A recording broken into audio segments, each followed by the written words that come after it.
A wedding ceremony is a lot like life. On one hand, we can be celebrating and feeling great joy, and at the very same time, feeling grief and loss. And for a couple getting married, this paradox is really intense on the wedding day a lot of the time.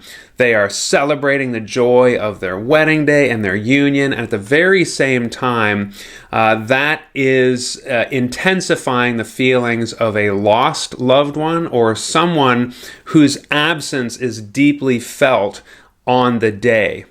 So maybe a parent or a grandparent has passed away recently, or a best friend or even a pet, and the couple is really grieving this loss. But it can also just be the case of someone who is unable to make it to the wedding for health reasons, and they really hope they would be there, and everyone is feeling that absence very deeply. And so in these circumstances, our couple is faced with the choice. Do we say something about it in the wedding ceremony or not?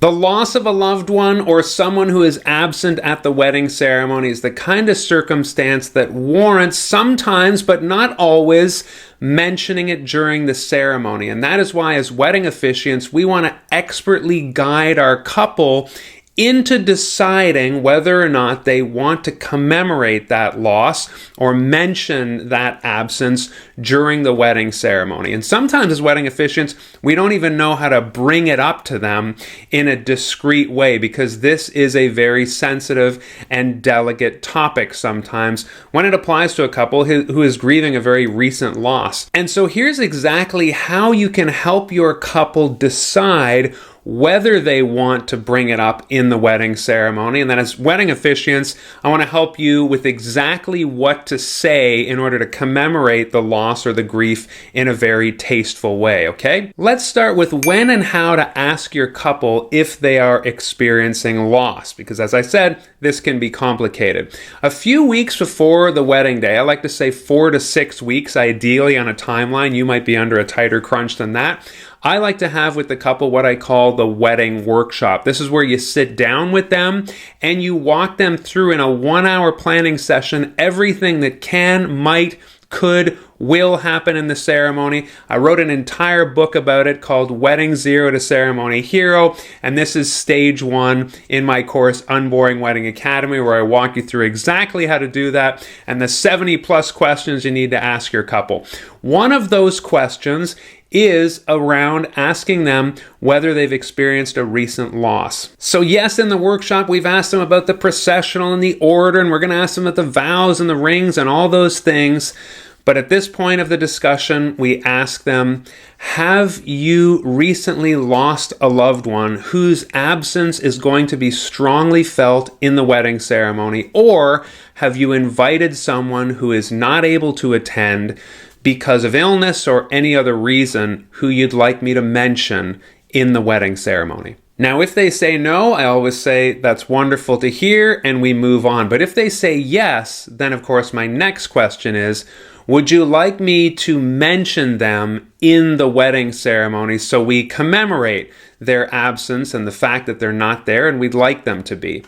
And then of course they look at me and wonder exactly how that's going to play out.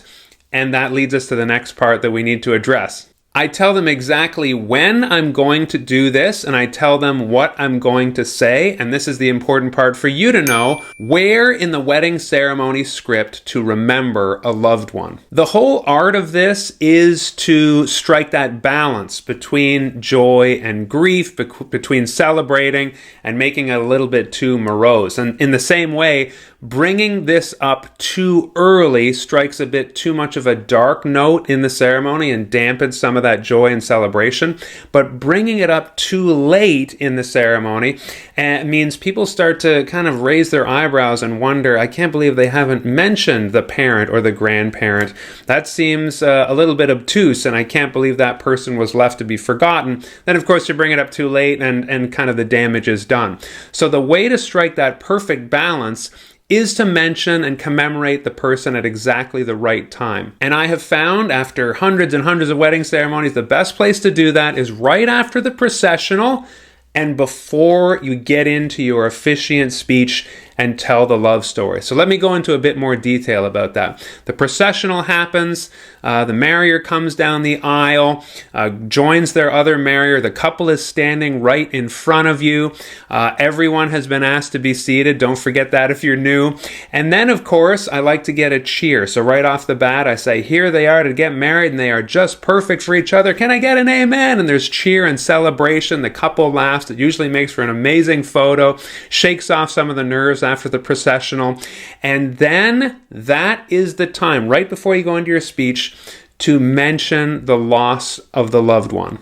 And here's exactly what you want to say to commemorate a lost or absent loved one in the wedding ceremony. This again is that tightrope walk between avoiding too much sadness, but of course not avoiding the loss and grief altogether. So after doing this many, many times and practicing many iterations, I feel like I've hit on the script that most couples are absolutely happy with. I do put it in the script for them to see before the wedding day. I send them the entire script except the love story in my speech, but this part is in there for them to see and to sign off on. And this is what I recommend you say as a wedding officiant during the wedding ceremony. So they're in front of you, you get that cheer, and then you say this. Today is a day of tremendous joy and celebration. And at the very same time, we are mindful, especially of Stacy's dad, who we so deeply wish could be physically with us today, but he's unable to do so. But he is in our hearts and minds, and he is with us in spirit, and we are grateful to him, and we are mindful of him in all of our celebrations here today. Now, you can add more specifics like, we wish we could hear their raucous laugh or see them cry a little bit, or we wish they were running around wagging their tail if you're talking about a dog or something like that. So that part is up to you. But typically this is where I leave it. And as one of my brides said it best, this is perfect because I don't want this to turn into a second funeral.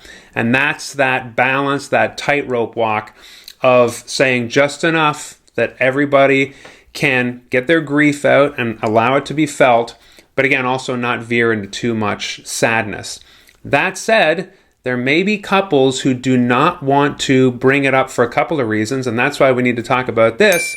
When your couple does not want to commemorate the loss of a loved one. So when you ask that question back at the wedding workshop, have you lost someone recently, or is someone unable to be here due to a health concern or illness? They might say yes, but then when you say, would you like me to mention them, they might say no. And that's usually for a couple of reasons. A lot of times a couple will have visual items, maybe an empty chair, some photos in a frame. There might be a song dedicated to the person, things around the reception that they feel is enough to commemorate the person because again, they don't want it to feel too morose or sad.